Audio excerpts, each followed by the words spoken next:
Hello, welcome to the Market Cover. I'm Adam Harter along with Andrew Thrasher, Chartered Market Technician. Thank you so much, as always, for joining us here as we go through a few points. And this time it's really just one point. The topic of the day is certainly tariffs. Had attention over the weekend, had attention in our investment meeting, and thought it was just worth the time here to kind of break down the impact. We're going to talk about the potential inflation impact on the tariffs and then the ripple effects.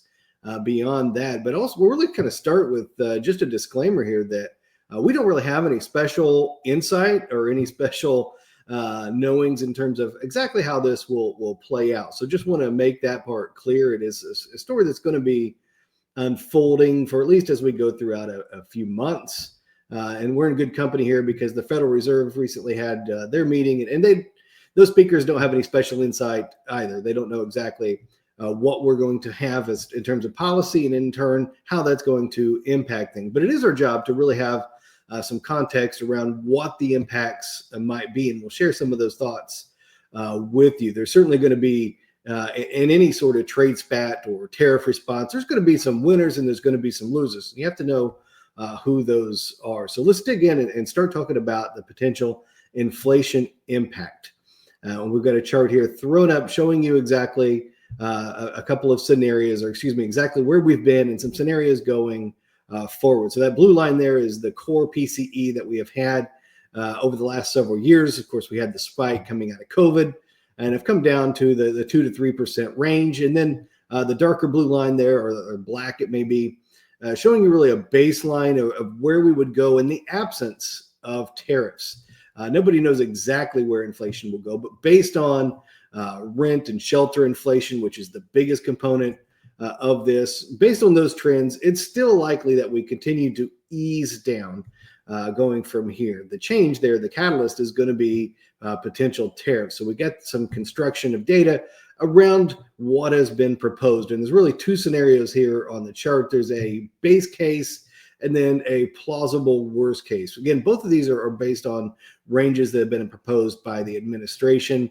In the base case there, the 25% tariffs on Canada and Mexico, and then the 10 on China. That shows you a slight dip or a slight bump up as we go throughout the rest of this year. That will be with us for a couple of years before we ease back down into the 2%. If we go through the more harsher scenarios, of course, we could bounce up to around the 4% inflation measure. So again, I come back to the Federal Reserve. This is one of the key dynamics that they have to be looking at.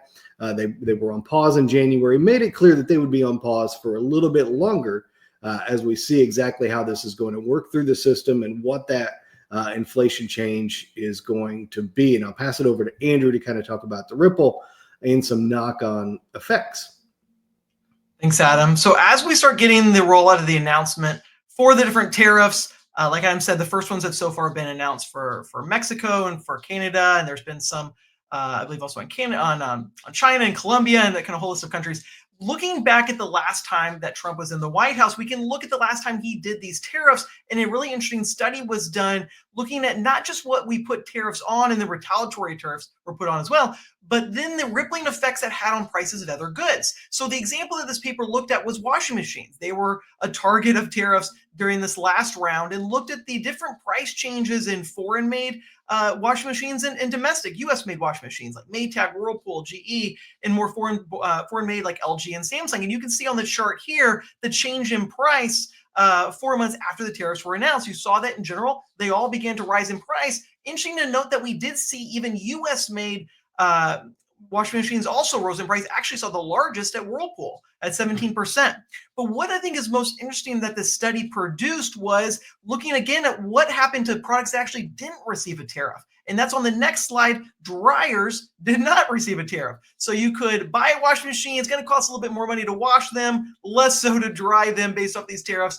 But what was really interesting, you can see on the chart there, is dryers also saw an increase in prices. So we see that manufacturers, companies selling goods, they see this as an opportunity to begin to raise prices using maybe the tariffs as one is increase in their products and the goods sold go up, impacting those non-tariff goods as well. And then also just trying to absorb the cost of some of their other products and raising the products on that didn't receive a tariff. And so this is something that makes this topic really complicated. And that's the reason we wanted to share this example is while we see in the news that XYZ products get a tariff and how's this going to impact cars or eggs being in the media recently, or all energy prices and all the different things, that they're all interconnected. They all play together, and we can start seeing big shifts in prices and supply of goods on things that don't necessarily receive tariffs the same as those that do, and just makes tariffs a very complicated topic. The market tries to digest it as best it can. We're always watching to see what companies are reporting on their own outlooks and different changes that they're seeing internally, and really trying to keep the focus to what's impacting the companies that we are invested in, or kind of our investable universe for the overall stock market, and not try to get caught up too much in the political negotiations surrounding the tariffs themselves. So we hope that you found this useful. Like Adam said, this is going to be an unfolding story, and there's going to be lots of changes to the tariffs announcements and rollbacks and pauses and all the things that come along with it. And it's something that we will try to do our best to keep our eye on and really look at specifically the market impact of these types of announcements. Yeah, and you're absolutely right. There's so many little bits and pieces to unfold. I was just reading this morning here. This is Tuesday, so kind of the day after the initial negotiations, and one of the details that hadn't really even been discussed is how many times autos parts go back and forth across the countries. And as the way that the initial rules were released, they would be subject to the 25% each time they were crossing the border. So it winds up being more than 25%. I believe that probably would have been washed away there, but lots of the details to work out, and we'll be here to work through them and adjust to your account where it ultimately becomes necessary. So thank you very much for giving us your time. If we can be of service, please don't hesitate to reach out and give us a call, 800-928-4001, or scan the QR code and do so electronically. Thanks again, and have a great weekend.